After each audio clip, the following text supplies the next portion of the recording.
It was on this date, 10 years ago, that the 35th President of the United States, John Fitzgerald Kennedy, was struck down by an assassin's bullet during a visit to Dallas, Texas.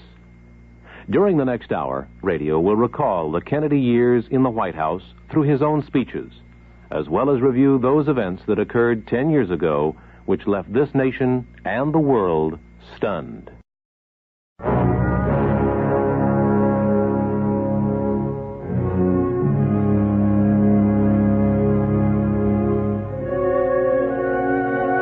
There was snow on the ground that day in Washington, January 20th, 1961, as Chief Justice Earl Warren administered the oath of office to the man who'd be known the world over as simply JFK. You, John Fitzgerald Kennedy, do solemnly swear. I, John Fitzgerald Kennedy, do solemnly swear. That you will faithfully execute the office of President of the United States. That I will faithfully execute the office of President of the United States. And will, to the best of your ability.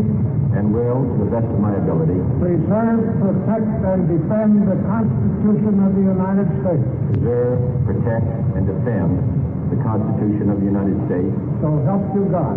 So help me God. John Kennedy had been elected to the highest post in the nation by one of the narrowest margins of victory in history. Following his nomination as the Democratic candidate during the Los Angeles Convention of 1960, Kennedy began his campaign for a new frontier in appearances across the nation. But at the start, pollsters conceded the election to his Republican opponent, Vice President Richard Nixon. Today, most political observers agree that the most decisive factor in Kennedy's election was the unprecedented and never repeated nationally broadcast and televised debates between the two major candidates. In the first of this series, Kennedy voiced his desire to put the nation in motion. The question before us all, that faces all Republicans and all Democrats, is, can freedom in the next generation conquer, or are the communists going to be successful? That's the great issue. And if we meet our responsibilities, I think freedom will conquer. If we fail to move ahead, if we fail to develop sufficient military and economic and social strength here in this country, then I think that the tide could begin to run against us. And I don't want historians 10 years from now to say, these were the years when the tide ran out for the United States. I want them to say, these were the years when the tide came in. These were the years when the United States started to move again. That's the question before the American people, and only you can decide what you want this country to be, what you want to do with the future. I think we're ready to move. President Kennedy's inaugural address carried out this theme in a spirit of international goodwill and high expectations. To some, this speech, which many thought would set the trend for the decade of the 60s, was the young chief executive's most inspiring and best remembered of all his speeches. We observe today not a victory of party, but a celebration of freedom, symbolizing an end as well as a beginning, signifying renewal as well as change. For I have sworn before you and Almighty God the same solemn oath our forebears prescribed nearly a century and 3/4 ago. The world is very different now, for man holds in his mortal hands the power to abolish all forms of human poverty and all forms of human life. And yet the same revolutionary beliefs for which our forebears fought are still at issue around the globe. The belief that the rights of man come not from the generosity of the state, but from the hand of God. We dare not forget today that we are the heirs of that first revolution. Let the word go forth from this time and place to friend and foe alike that the torch has been passed to a new generation of Americans born in this century, tempered by war, disciplined by a hard and bitter peace, proud of our ancient heritage, and unwilling to witness or permit the slow undoing of those human rights to which this nation has always been committed and to which we are committed today at home and around the world.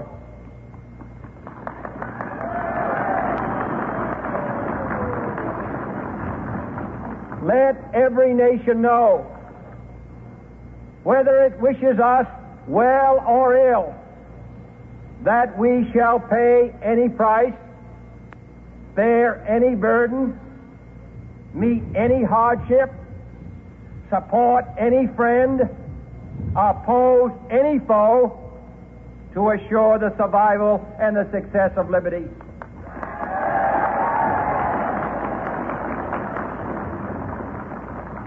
This much we pledge and more. To those old allies whose cultural and spiritual origins we share, we pledge the loyalty of faithful friends. United, there is little we cannot do in a host of cooperative ventures. Divided, there is little we can do, for we dare not meet a powerful challenge at odds and split asunder. To those new states whom we welcome to the ranks of the free, we pledge our word that one form of colonial control shall not have passed away merely to be replaced by a far more iron tyranny. We shall not always expect to find them supporting our view, but we shall always hope to find them strongly supporting their own freedom, and to remember that in the past, those who foolishly sought power by riding the back of the tiger ended up inside.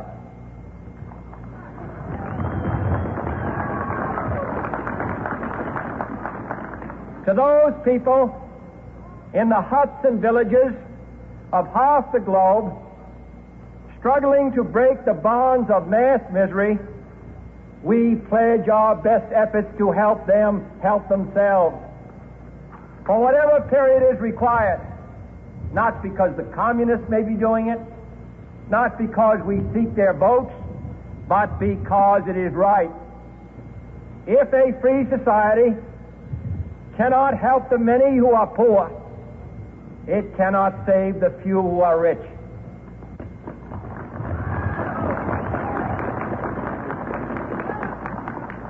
To our sister republics south of our border, we offer a special pledge to convert our good words into good deeds, in a new alliance for progress, to assist free men and free governments in casting off the chains of poverty.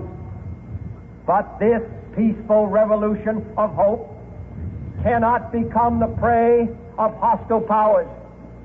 Let all our neighbors know that we shall join with them to oppose aggression or subversion anywhere in the Americas.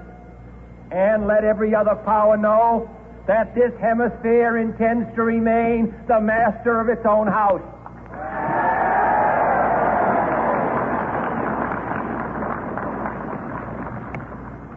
To that world assembly of sovereign states, the United Nations, our last best hope, in an age where the instruments of war have far outpaced the instruments of peace, we renew our pledge of support to prevent it from becoming merely a forum for invective, to strengthen its shield of the new and the weak, and to enlarge the area in which its writ may run. Finally, to those nations who would make themselves our adversary, we offer not a pledge, but a request that both sides begin anew the quest for peace. Before the dark powers of destruction unleashed by science engulf all humanity in planned or accidental self-destruction. We dare not tempt them with weakness, for only when our arms are sufficient beyond doubt can we be certain beyond doubt that they will never be employed. But neither can two great and powerful groups of nations take comfort from our present course, both sides overburdened by the cost of modern weapons, both rightly alarmed by the steady spread of the deadly atom, yet both racing to alter that uncertain balance of terror that stays the hand of mankind's final war.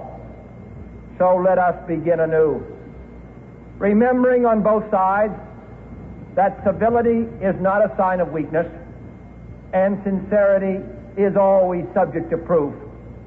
Let us never negotiate out of fear, but let us never fear to negotiate.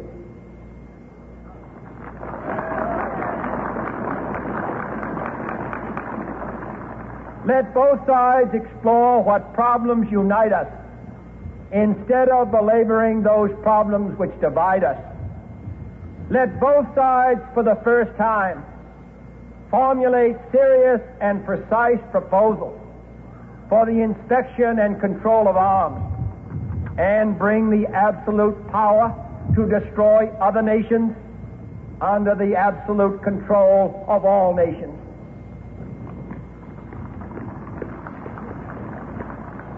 Let both sides seek to invoke the wonders of science instead of its terrors. Together, let us explore the stars, conquer the deserts, eradicate disease, tap the ocean depths, and encourage the arts and commerce. Let both sides unite to heed in all corners of the earth the command of Isaiah to undo the heavy burdens and let the oppressed go free. And if a beachhead of cooperation may push back the jungle of suspicion, let both sides join in creating a new endeavor, not a new balance of power, but a new world of law, where the strong are just and the weak secure and the peace preserved. All this will not be finished in the first 100 days, nor will it be finished in the first 1,000 days, nor in the life of this administration, nor even perhaps in our lifetime on this planet. But let us begin.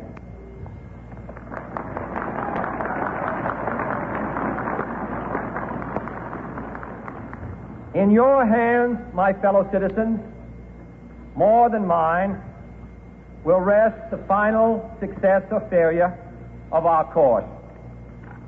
Since this country was founded, each generation of Americans has been summoned to give testimony to its national loyalty. The graves of young Americans who answered the call to service surround the globe. Now the trumpet summons us again, not as a call to bear arms, though arms we need, not as a call to battle, though in battle we are, but a call to bear the burden of a long twilight struggle, year in and year out, rejoicing in hope, patient in tribulation, a struggle against the common enemies of man, tyranny, poverty, disease, and war itself. Can we forge against these enemies a grand and global alliance, north and south, east and west, that can assure a more fruitful life for all mankind? Will you join in that historic effort?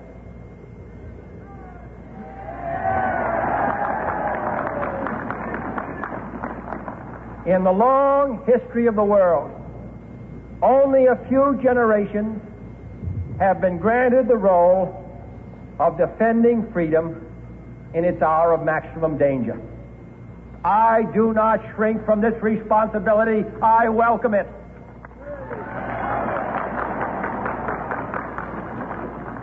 I do not believe that any of us would exchange places with any other people or any other generation.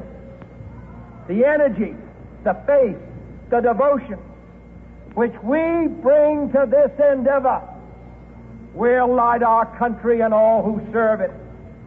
And the glow from that fire can truly light the world. And so, my fellow Americans, ask not what your country can do for you. Ask what you can do for your country.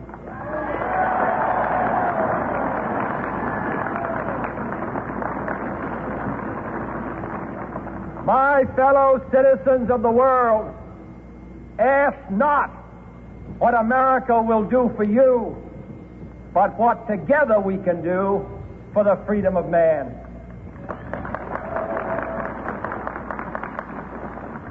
Finally, whether you are citizens of America or citizens of the world, ask of us here the same high standards of strength and sacrifice which we ask of you.